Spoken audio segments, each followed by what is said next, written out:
Hello, Central New York, and hello, hockey fans all across the internet, and welcome to the Central New York Hockey Report podcast right here on the Studio 25 Podcast Network. I'm your host, Scott Kinville, and last show we did a little preview of the men's teams in our area that are going to be playing their Division III conference tournaments this weekend. So today we're going to go to the women's side and see what's going on over there. We got three teams once again that are playing. Same three as the men's. So you got Oswego, Utica, and Hamilton College. And before we get started, of course, I want to bring my partners in crime in. Right over there with a big old smile on his face. He's happy today. He's in a good mood. Sun's out. Yeah, it is. I know. It's cold. Is that what that is? It was something up in the sky. I don't know. Either that or Jordy's mooning us. It's a 50-50 at this point. Who knows? Yep, 50-50. 50-50 at best. Dave the Save Warner. How are you? Good. Good? Yeah. You're laughing? You're happy? Ready for this. All right. Well, we might call on you. Well, my extensive knowledge would probably extend the show a little bit too long. Yeah, we'll see about that.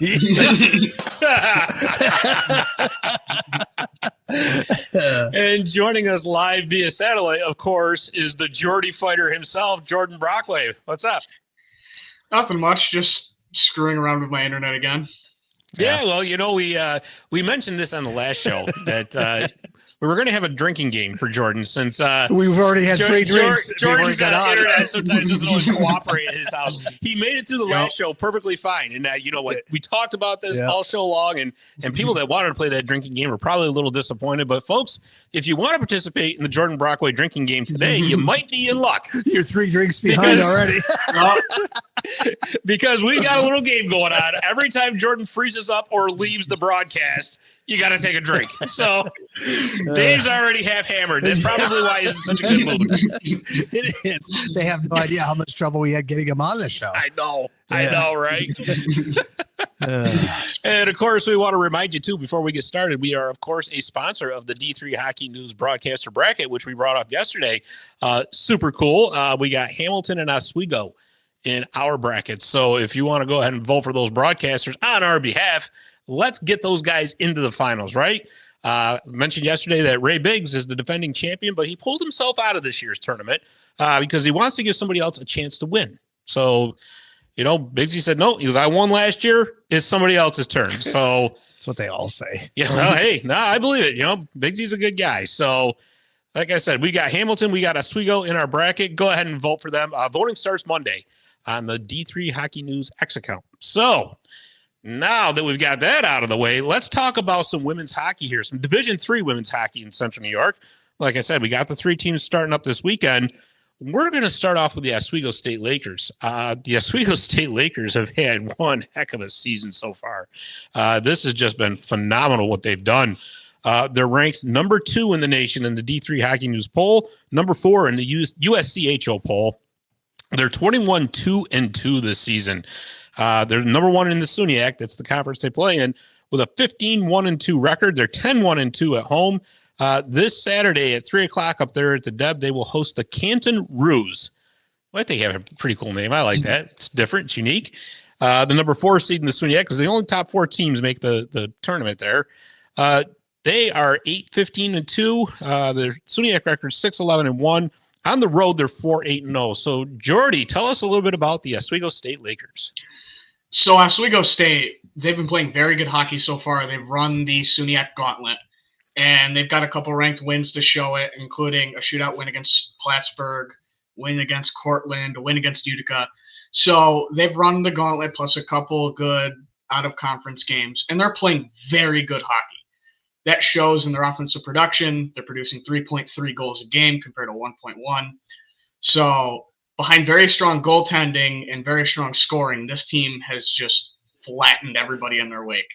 And coming into this Canton game, they're also a team that's been getting flattened by Oswego State. 3 wins against them so far this season, 5-0, 2-1, and 3-1. But interestingly enough, though, in those 3 wins, 2 of those were 1-goal games. True. And that does raise a little bit of an alarm bell no matter what team you are, but Oswego's shown they can pull out those games.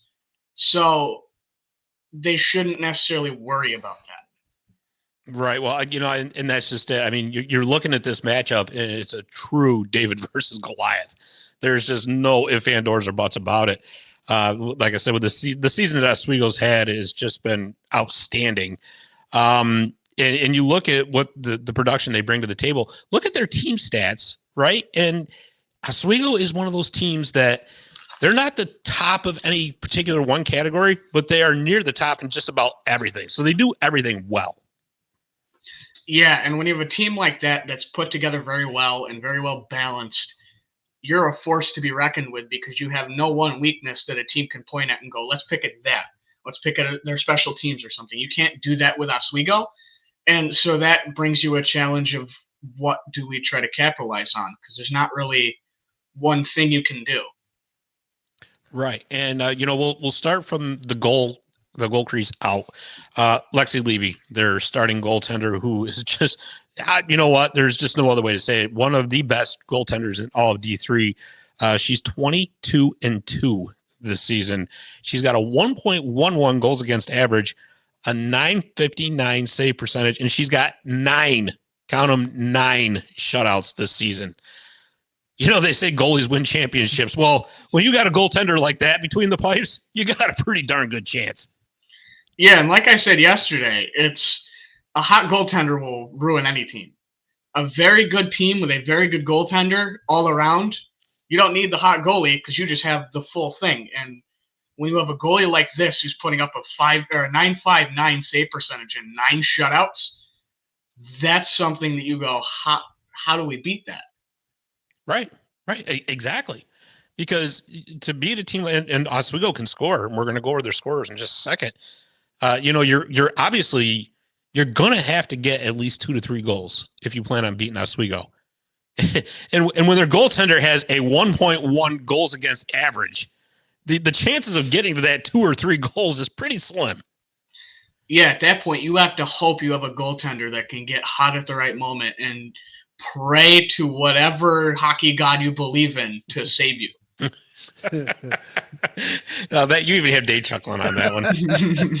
It's one. He does one per show where he gets a chuckle from me. See, probably the 3, the 3 freezes so that you had to participate in the game. No. Last show he said something funny and I laughed. I don't remember what it was. It wasn't memorable. It was funny. Oh, you remembered to laugh? Yeah, I did. So there's that. Up front, let's talk about what the Oswego State Lakers bring to the table offensive wise, because that is, of course, to a key component. You got to be able to score. And of course, the Lakers can score in bunches. Mac Hall leads the team with 11 goals, 12 assists, 23 points. Right behind her is Rachel Corbett, 5 goals, 16 assists for 21 points.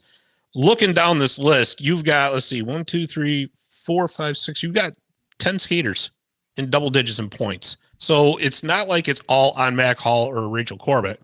It's up and down the line this team can score. Yeah, not only that, looking at their power play goal numbers, I mean, Hall has 4, which is the most of any one player, but looking up and down the lineup, a lot of these players have multiple power play goals. So on special teams, you're getting production from everybody. And when you have so many players with double-digit points and even a couple with double-digit assists, you're producing at a high level in front of a very good goaltender. And it's coming from all spots in the lineup. In the top, about 7 scorers, you have 2 seniors and a graduate, but you also have contributions from younger players, freshmen, sophomores. So it's not just a great mix. Your older players. Yeah, absolutely. And looking over on the Canton side, like I said, I mean, Oswego's heavily favored, but Canton did keep it within 1 goal for 2 of those games. So I think it's safe to say that, you definitely got to look at it. And starting with their goaltender, it looks like Molly Lenahan had the most starts for Canton. Her record is 2-11-1, but she does have a 2.56 goals against average, which is respectable, not bad. And she's got a .930 save percentage. So, it looks like this is a matter with her that she just didn't get enough offensive support in front of her throughout the season. Yeah, and with a goalie like that, you kind of have to feel bad because you stick your neck out and then you just don't get the run support. And that's not the fault of one player. And as a goalie, if you don't get that run support, it doesn't always show up on the stat sheet. So Canton, in terms of goaltending, still is dangerous. It's just, can they get the run support and the motivation to come at Oswego? Right, exactly. And of course, their top two scorers are Riley Enzo, 5 goals, 6 assists, 11 points. Let's see, is it Danica Lalonde, 4 goals, 5 assists, 9 points. So obviously not the offensive firepower that Oswego has. So it looks like a lot of this is going to be on Lonahan if they're going to stay in this game. Yeah, and when you're a team that runs through just a handful of scorers in total, that can make it really hard to get pucks on net and pucks in net, because Oswego can go, we know who we want to lock down and we know who we want to have our top lines out against. Right, exactly. Okay, let's shift gears here. Let's go about an hour and a half down the road, because on Saturday at 2:00 at the Utica University Nexus Center, the number 13-14 Utica Pioneers will be hosting the Manhattanville Valiants in their semifinal matchup here for the UCHC championship. This year, Utica is 18-7-0 overall, 9-3-0 in the UCHC. They're 11-2-0 at home. They've been very difficult to beat at home. They're the number 2 seed in the UCHC. Manhattanville comes in with a 7-16-2 record overall. They are 5-7-0 in the UCHC. They're 2-9-0 on the road. And of course, they are the number 3 seed in the UCHC tournament. So again, this is another matchup where it looks like the home team is heavily favored to win. Utica is 3-1-0 against Manhattanville this season. Remember the new alignment with the UCHC. Each team plays each other 4 times. However, Manhattanville did win the last matchup. That was on February 15th. It was 2-1 in overtime. So thoughts on this matchup, Jordy? I'm going to have to get my towel for this because I prepped. Oh, here we go. Okay. I grabbed I wonder where that was. It's going to be a little messed up, but I grabbed it. So coming into this game, he obviously. Looks like he just came off a fisherman boat, doesn't he? Yes, I do. I definitely do. It's the Gorton's fisherman, not the Jordy fisherman. So you gotta wash that thing before the game, Jordy. it's just holding form. It's like, did you see that? It was like clay. He put it on his head and just stayed. Oh, I've mastered keeping this thing on my head.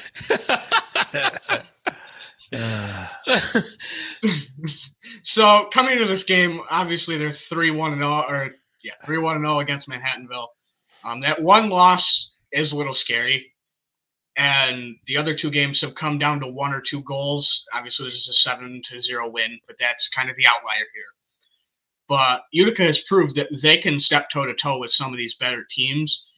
The only problem is in terms of the conference occasionally that you have the thorn in your side in Nazareth, and the conference occasionally will stunt Utica because who do you know better than someone you play 4 times? Right. But they've proven they can step up to some of these ranked teams with wins against Norwich, Elmira. They lost a close game to Middlebury, lost a close game to Adrian on neutral ice, and lost to Oswego, but it still was kind of a close game. So they can step up and keep in with these teams, and they produce very well with 4.2 goals a game compared to just 1 from their opponents. And that comes from very good scoring and very good goaltending. For sure. And Utica reminds me a lot of Oswego in the fact that they have very strong goaltending and very strong scoring up and down the lineup as well.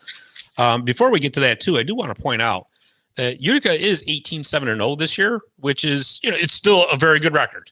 No doubt about it. And 5 of those 7 losses were by 1 goal. So it's really, a bounce of a puck here and there. But let's get right into what they bring to the table. Starting off with their special teams, right? So we've just mentioned that Utica can score goals in bunches. They got very good goaltending, and that certainly reflects on their special teams because they're 28.9% on the power play this season, and they're 91.2 on the penalty kill.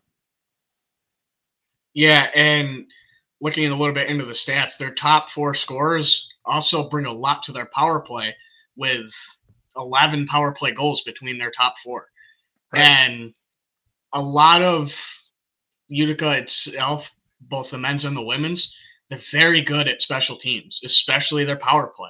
They're built very well for power play opportunities, and it's shown with this team. And then on the PK, they have such strong goaltending that you could put 3 skaters out there half the time on their PKs, and they'd be completely fine. Right. Right, exactly. And looking at this roster right now, what do they have? 11 skaters in double digits in points. They got 4 with 20 or plus. I mean, led by Riley Calhoun with 24 points. Then you got Jordan Kowalski, Carly Stefanini, and Casey Ryder with 20 points each. This offense is one of those, it can explode at any time. So if you're not tight checking with the Utica Pioneers, you are really playing with fire because, like I said, this offense at any time can just light the lamp. Yeah, and when you have the ability to light the lamp from up and down the lineup, you're so dangerous because one day your first line can go off and have 3 goals, a total of like 7 points. The next day your second line may go off or your fourth line may go off. You can find a mismatch with a lineup like that in one line, that's it. You can still produce. No doubt about it. And that's what makes them so dangerous. And speaking of being dangerous, of course, we mentioned Lexi Levy in the first segment with Oswego. Angela Hawthorne has been a rock in the net for her whole time here in Utica. She really has. And this season's been no different. Angela's got a 15-7-0 record overall. A lot of that was lack of run support and those 1-goal losses, that could have gone either way. And I'll prove my point right here. She's got a 1.19 goals against average, sparkling as usual, a 954 save percentage, and she's got 6 shutouts. So when you can score the way Utica does, and when you got a goaltender like Angela Hawthorne in the net, good things can very much so happen. Yeah, especially with Hawthorne's the whole time being in net and being here has produced and shown up and shown out. And when you have a goalie that just does everything you ask, will show up, play their game, and just lock down your net, all you got to do is find the run support, and you are perfect. You can be dangerous to anybody at any time. Doesn't matter if they're number 1 or number 100 in the country. For sure. There's no ifs, ands, or buts about it. And how many times have you seen Angela Hawthorne steal a game for him? Yeah, she's done that so many times this season. It's crazy, especially just like coming in, catching a game and going, wait, the score's what? Yeah, exactly. And then you look at her stats, it's like, oh my goodness. Well, thank goodness for Angela Hawthorne, right? but yeah, but no, like I said, just a overall solid team. And of course, if they beat Manhattanville on Saturday, then you got the UCHC championship, which is they would face the winner of the Chatham, or guess who? Nazareth, right? Nazareth got the number 1 seed. This season, however, you feel more confident if they do end up facing Nazareth because they've got that Nazareth monkey off their backs now. They beat them twice this season. Yeah, and they've done a lot more against Nazareth recently than they have been able to in the past.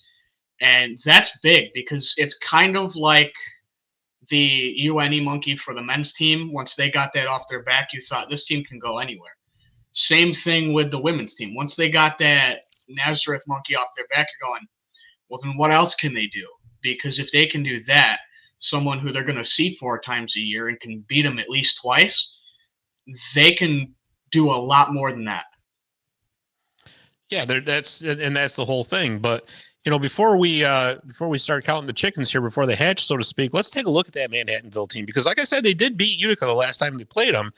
And so in looking at them, it looks like, Manhattanville's got 1.6 goals per game, so they're having trouble scoring, letting up 3.3, about middle of the road on your power play and penalty kill, really.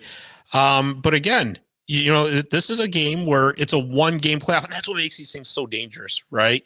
1 game. So all it takes is for the favorite to have a bad game or the underdog to have a really good game, and it's a completely different scenario. Yeah, all it takes is that one team with nothing to lose, and they can flip a whole tournament. We've seen it before with Utica men's last year where they had all freshmen and nothing to lose, and they make a run to the Frozen Four. A team like that with no expectations, you get real scared of because you go, I don't know what they're going to do. Right. And you know what? Traditionally, Manhattanville on the men's and women's side always plays Utica tough because that's like a huge rival for them. Yes, that's always, even digging back into some of the older games, you look at it and you're going, we meet these guys so often, and they've been a thorn in our side since we started. It's almost like they could pick each other's mail up at their rinks. They're there so often, But in looking at the goaltending for Manhattanville, yeah, it doesn't have the gaudy numbers that we've been talking about with Angela Hawthorne, but between Olivia Cimarelli and Jules Austin, they've got 4 shutouts between them, right? So, again, any given day, really, and they do have 2 skaters that have double digits in points. They're led by Ali Jolie with 11 points and Danica Oben with 10. So, yeah, I mean, this is, like I said, on paper, this is, another one of those David versus Goliath matchups. But, again, if you're Manhattanville, you got to play a tight checking game, and you cannot make a mistake. And you most certainly cannot put this Utica Pioneer team on the power play. Yes, you have to keep them. You have to keep yourself out of the box, and you just have to keep pushing the puck into the offensive zone and hope you can set up and score, because even if you do set up, Hawthorne is going to lock you down as much as she can. So you have to make every shot count and take those high percentage chances. Right. And, the stakes are high here for whoever in this UCHC tournament, because really to get into the NCAAs, it looks like you're going to have to win the tournament. You're going to have to get that auto bid, because there's just so much competition out there for those NCAA spots. So, all right, I'll tell you what. Let's take a break, because I know Dave the Save wants to play his new commercial again. He had so much fun with it last show that he wants to look at him. He's over there all excited. And he's really disappointed that your internet hasn't gone out yet. So we'll take a break, give that a chance to happen, let Dave reload, and we will be right back. Visit the Daily Post and stay connected with the latest news information and events in the Mohawk Valley. Our mission is to generate interest in the area and connect residents in a more meaningful way by facilitating deeper conversations about how these stories will shape the future of the Mohawk Valley. Join thousands of weekly visitors who stay up to date with feature stories, interviews, videos, our event calendar, and print publication. The Mohawk Valley Express. It's about timely local news for the community, keeping citizens informed about important issues, telling about the people who live and work here, and giving locally owned businesses the opportunity to reach a very targeted audience of locals and tourists alike. It's a whole new form of media-rich content developed specifically for today's mobile lifestyle and listeners. You can download our iOS app in the iTunes Store, listen to our podcasts, or sign up for our weekly email newsletter. Stop by today at thedailypost.digital. You'll be glad you did.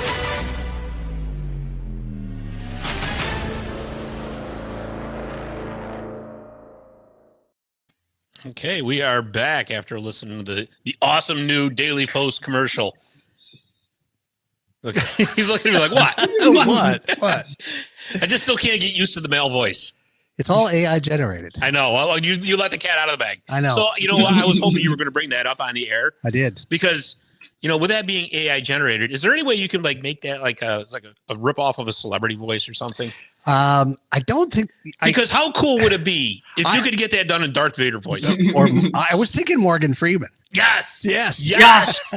That would be amazing. That would be perfect. For some reason, I thought about that this morning.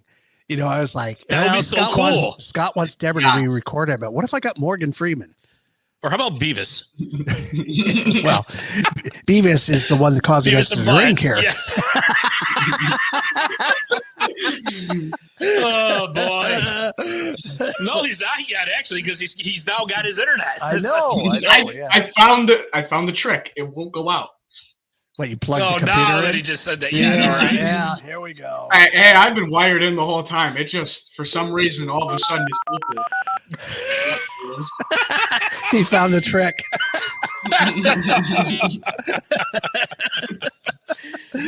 Well, I'll tell you what. We got one more team to cover here, and that's the Hamilton College Continentals. They're going to be going on the road this weekend. Saturday, they will be at number 15 Bowdoin, the Polar Bears. I like that name. I really do. I think that's really cool. Not as good as the Barnyard Rats, though. Well, no, but, it's close. It's close. Yeah, they're the Continentals are the 5th seed in the NESCAC tournament this year, as the Polar Bears are number 4. So Hamilton has an overall record of 11-11-2. They are 6-8-2 in the NESCAC. They're 7-5-1 on the road. And like I said, they're the number 5 seed in the NESCAC. So, they Hamilton this year has been one of those teams. They got off to a rough start, and then they recovered nicely. They got their record back up towards 500. And with me for the Continentals, if Hamilton plays their game, they can beat anybody, and I truly believe that. It's just that they've had some problems with with trying to keep it going this year. But I'll tell you what, they're one of those teams. If they get hot in the tournament, they could very well win it. Yeah, and you look at some of the games they played. I mean, it's like you said, they had an early skid, and then they come in, they get some good ranked wins. I mean, they've beat Bowdoin twice, 2-1 and 3-1, and it was both on the road. So they've shown that this is a team that they can beat.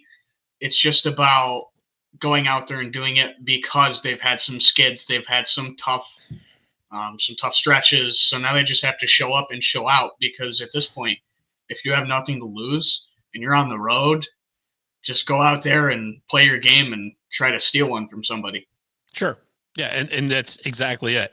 And, we had mentioned in the last segment about how Utica had lost 5 of their 7 by 1 goal. Well, guess what, Jordy? 11 of the Continental's last 14 games have been by 1 goal. So, again, it's one of those deals where the one bounce of a puck, and the game could go either way. So, I'm not thrown by that 11-11-2 record. We're used to seeing more of a winning percentage out of the Continentals. But, again, looking at this schedule that they played this year, it was just a gauntlet, as is the NESCAC. The NESCAC is usually just an extremely tough conference to play in anyways. And so, again, don't take that record and say, oh, well, Hamilton's got a down year. That's it. No, far from it. Absolutely far from it. With, like I said, 11 of your 14 games are by 1 goal. Guess what? You're hanging in there. You're doing all right. And, looking at their special teams, yeah, they're 14% on the power play, but they're at 90.4 on the penalty kill, right? This is a team that does a lot of things the right way.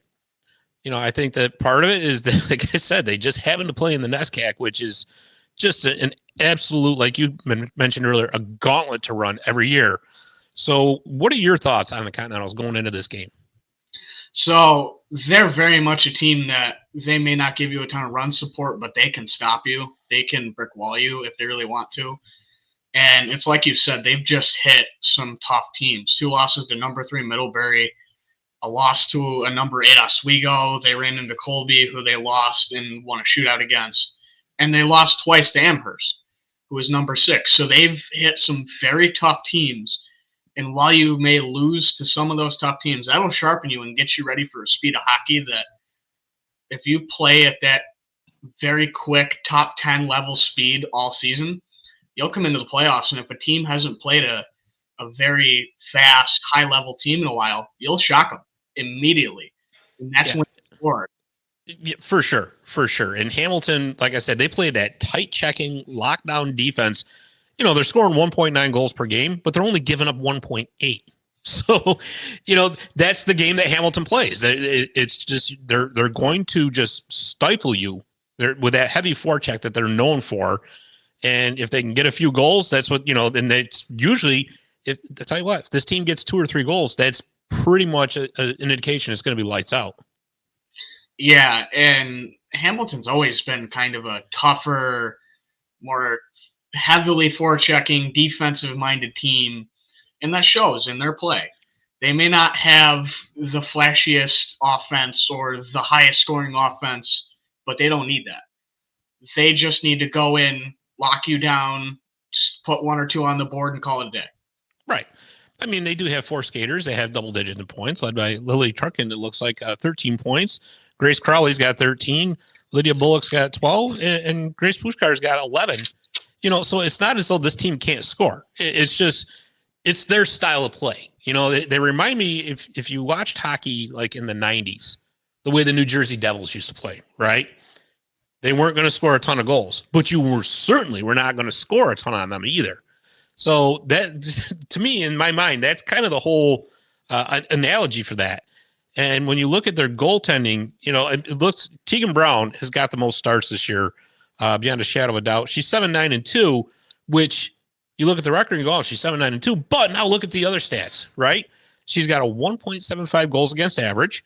She's got a .938 save percentage, and she's got 3 shutouts on this season. So again, it's like a couple of other goaltenders we talked about already. you can't look at the record, because if that goaltender isn't getting any run support whatsoever, then it doesn't matter, right? But you look at the other stats, like the goals against average, the saves percentage, even the shutouts, and that's going to tell you the true measure of what that goaltender is doing this season. Yeah, and looking at even both goalies that have played most games, being Brown and Sheridan, you have only 3 power play goals scored on both, and between both have 5 shutouts. That's not a lot of power play production if you're facing that. No. And part of that can be the PK unit in front of them, but a lot of that's going to be your goalie. And they are definitely locking down and keeping power plays a non-factor. Yeah, definitely. And, here's the thing, too, being the NESCAC, they played the Polar Bears twice already this season, and they beat them both times. Yeah, and when you have a team like that where you can beat them, it may be hard to beat them a third time, but you can come in and say, we know what we need to do. We know how to beat them. We know what we need to do. So just go out and do it, play our game, lock down, just don't make any mistakes, and you should be fine. Yeah. And that's, it's going to be a long road trip out to Maine. It's not right around the corner. It's not like they're going to Utica, Oswego, but they're of course used to that, having to go out there every season. So let's look at those Polar Bears. Like I said, they're 16-7-0 this season, 10-6-0 in the NESCAC. They're 9-3-0 at home, so they're a tough out at home. Tell us a little bit about them. Bowdoin is, looking at them, how they play, they're doing very well. They're ranked, obviously. They're playing a very, very interesting game at 6-7-0, 10-6 in their conference. So they're producing in what we've said before is a very tough conference. And they do score a little more. They don't play that Hamilton way of a very defensive game as compared. They're a little bit more of a more balanced free-flowing. They have, yes, they have a bit more scoring, which a little bit more of that lack in defense compared to Hamilton. And they play just straight up more balanced. Yeah, I mean, they're scoring 2.7 goals per game this season, which is a little bit more than Hamilton, but they're only giving up 1.6. So in NESCAC tradition, because I don't think there's a team in that conference that doesn't give up a lot of goals. It's just the way it is, But yeah, you mentioned their scoring. They got Jim Asari, who's got 20 points this season. Let's see, Luna Lou's got 18. Megan Britt, 17. And then they got 2 more scorers with 11 and 10. So, they got a little bit more depth scoring wise. They certainly do. But again, it's with Hamilton, you got to watch out because they play that tough lockdown defense style. This is going to be an outstanding game. No doubt about it. Yeah, especially when you look at Bowdoin, they get a lot of their power play scoring comes from a little bit of everybody. They don't have like Utica Mensa's and Malera, who has 8 power play goals. They don't have that one scorer. They have a little bit from everybody, and that will make their power play dangerous against a team who this season historically has not allowed very many power play goals. Right. And, you mentioned their goaltending. It looks like Sarah Peterson has the most starts from her. She's got 13 starts. She's got a 9-4-0 record with, 1.39 goals against average, 948 save percentage, and she's got 3 shutouts. So guess what? Bowdoin's got some pretty darn good goaltending too. So again, this is going to be a really good matchup. I wouldn't expect a lot of goals to be scored. Yeah, when it comes down to just a straight up goalie matchup like this, it's just about who breaks first, who makes the first mistake, because that'll flip the game. That's just all it is. Yeah, absolutely. Well, I've got to tell you, this weekend is going to be so exciting with all this great hockey going on. Of course, I mentioned in the last show, I'm working 24 hours Saturday, so I can't go to any games at all. But, it is what it is. I gotta pay the bills, put a roof over my head. So, got to do that sometimes. But again, like I said, a lot of great hockey coming. If you can get out to any of these games, we highly recommend that you do because you will not be disappointed. Yeah, no matter who it is, everybody's producing. I wish I could be in like 4 places at once because I would be. I know. Why can't they hurry up and clone us for hockey? That would be perfect. It would. But that's all the time we got. So, Jordan, thank you as usual for your awesome insight and analysis. And if you like what you're watching, if you like what you're listening to, please subscribe to us wherever you get your podcast on the Studio 25 Podcast Network. That's all the time we got. Thanks for watching. Thanks for listening. And we will see you next time on the Central New York Hockey Report Podcast.